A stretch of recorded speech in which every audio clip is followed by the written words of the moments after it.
to night number 60 of History Bedtime Stories. In bed, in our pajamas. Tonight I have a ghost story for you. But like most good Detroit ghost stories, it has a basis in fact, in history, and in a character too big for life to contain. I'm talking about Daniel Scotton. Now, Daniel Scotton was born in Norfolk, England in 1819. He immigrates to the state of New York, becoming American, and at the age of 34 in 1836 decides Detroit is the place to be. He moves here with his wife and young daughter, and he has cashed out his New York bookbinding business. He's given himself about $1,500, which was a good sum at the time, more than the average man made in a year, but not enough to retire on. He comes to Detroit and he very smartly invests in tobacco. By 1891, tobacco is the biggest business in the entire city of Detroit. You heard that right.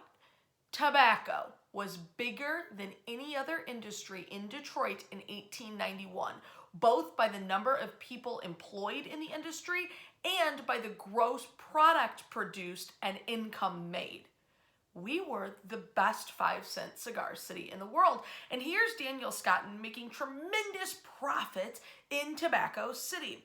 He imports the tobacco out of southern Ontario. Labor is cheap. Tons of female immigrant workers who knew how to roll cigars and could be hired into his factories.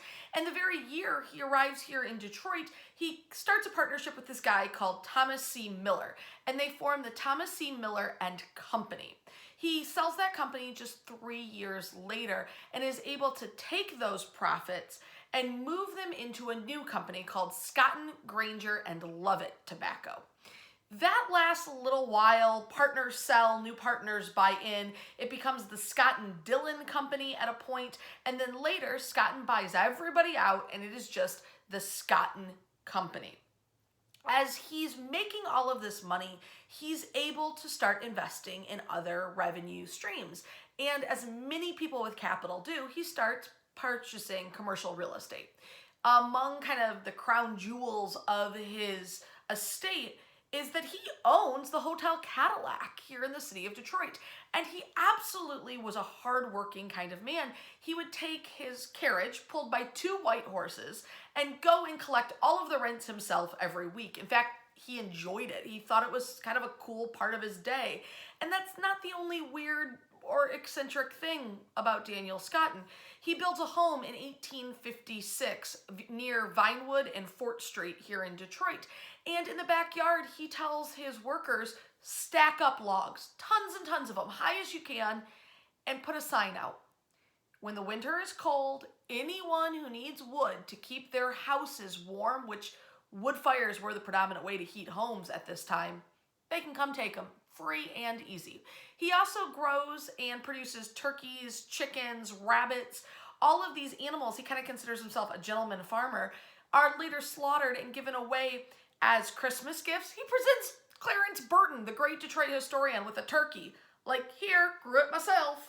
He also gives them to the needy and the hungry. He is a lover of animals, a lover of people. He has thousands of books. And thousands of books at a time when books were very, very expensive is an impressive thing. He loved reading Shakespeare. He was obsessive about medical anatomy, and he loved plants. He would actually spend hours driving the local florist nuts, arguing the Latin name of plants he had in his garden. He starts really becoming this huge, huge local success, a multi-millionaire, when his 16-year-old nephew in 1850 moves to Detroit. The nephew basically says, hey, can I have a job? And Scotton says, well, take off your coat and get to work. And the kid doesn't know what to do, so he grabs a broom and starts sweeping.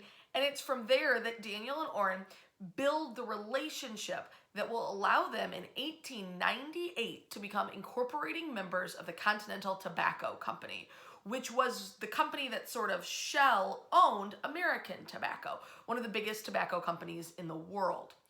The nephew and the uncle have a really prosperous business relationship, but at this point, he has enough money that he is able to retire with the grand sum of $2.5 million. That is very near $70 million in today's money. And in 1899, at the age of 80, Daniel Scotton passes away peacefully.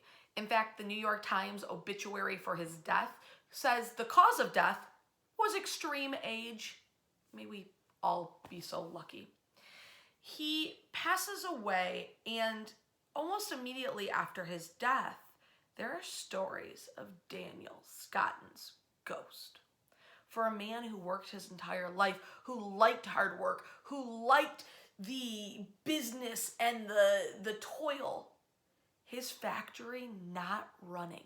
This massive, giant factory he had built on Fort Street, having its chimneys smokeless, having its factory floors quiet, and having its furnaces turned off, was enough to bring his restless soul back from the dead. Two men who were near the property just 5 days after his death report seeing a man with a lantern, ghostly white and pale, walking around the exterior of the building. When they approach him and get close enough to realize it's Daniel Scotton, they hail him, "Mr. Scotton, is everything all right?" Scotton is reported to have turned and said, "Evermore I must walk until the smoke comes out of the chimneys of my factory once more." When the factory finally did roar back to life, Scotton's ghost was seen a few times, like he was managing productivity or still checking to make sure people were doing their jobs, even in death. Daniel Scotton is buried here in Detroit at Woodmere Cemetery, and people who visit often leave a cigar or a pinch of loose tobacco to honor one of the founders of Detroit as Tobacco City, America. If you're enjoying History Bedtime Stories, we are going to run a little contest tonight. For a whole bunch of Detroit stickers, tag a friend in the comment section and share this video, and we'll randomly draw 3 winners on Friday. Wash your hands.